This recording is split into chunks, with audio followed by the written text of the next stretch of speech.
Hoje eu quero te mostrar como ler um clássico sem sofrer e sem fingir que entendeu. Eu sou João Bispo e você está no trilho.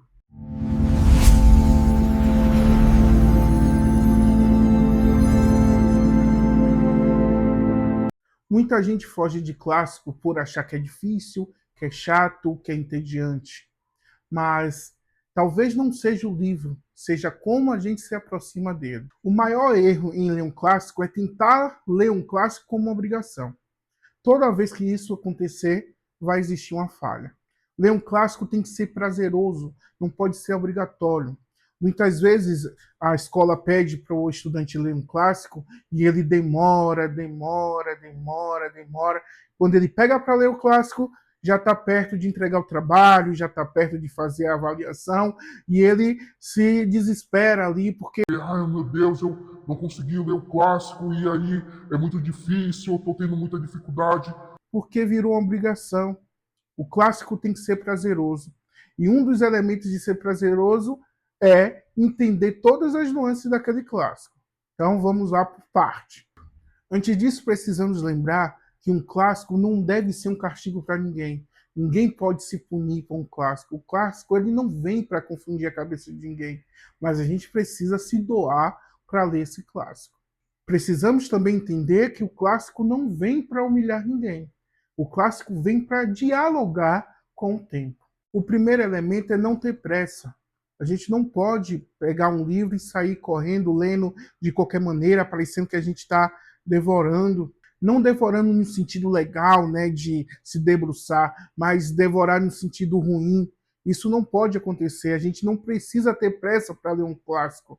Na verdade, não podemos ter pressa para ler um clássico. Um clássico se lê com atenção, se lê com calma, com cautela. Você precisa ir e voltar. Ler um clássico não é como ler uma notícia de jornal. Ler um clássico precisa de atenção, precisa de dedicação. E hoje, com esses vídeos curtos, fica muito difícil prender atenção por muito tempo, né? E aí é por isso que a gente fala que não pode ter pressa, porque o clássico ele não é um livro de corrida, ele é um livro de caminhada. Às vezes, um parágrafo do Machado diz muito mais do que uma página. Se você não estava atento para aquele parágrafo, você acaba perdendo. E aí dá aquele embrulho e você tem que retornar, porque ler um clássico é isso. Precisa de atenção.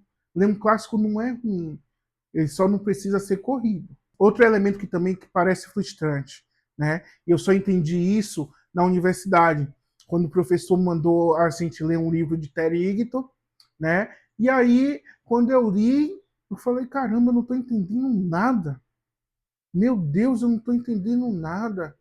E aí, quando chegou na aula, o professor lá dando a aula, questionando, e aí ele perguntou sobre o livro, e eu falei, professor, eu não entendi nada.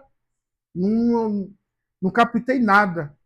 Aí ele falou, talvez na 21ª leitura você entenda alguma coisa. Aí eu parei e aí refleti. O clássico é realmente isso.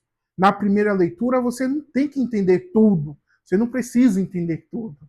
O clássico é uma leitura que você tem que voltar a ler.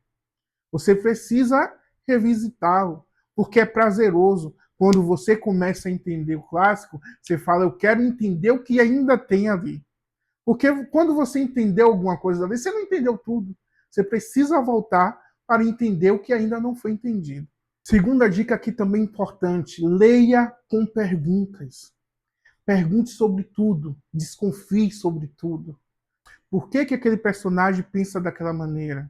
Por que o autor construiu ele pensando dessa maneira? Por que o personagem esconde tal detalhe e tal detalhe?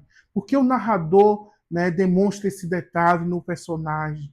Ler um clássico é desconfiar com carinho, é ter toda aquela desconfiança, aquela malícia, para poder entender o que está nas entrelinhas. Clássico é exatamente isso. Você precisa entender não só o que está aparente, mas o que está ali naquelas entrelinhas. Terceira dica: converse com o texto. O texto te diz tudo. O texto está ali para te entregar. Ele está ali para te servir. Então converse com ele. Pergunte a ele, né? Essa conversa precisa existir. Você não está lendo para repetir o professor. Você está lendo para construir o seu pensamento. E um bom professor instiga que isso aconteça. É preciso entender também que se uma frase te incomoda é porque ela está funcionando. A gente precisa entender também que a literatura boa, ela não é confortável.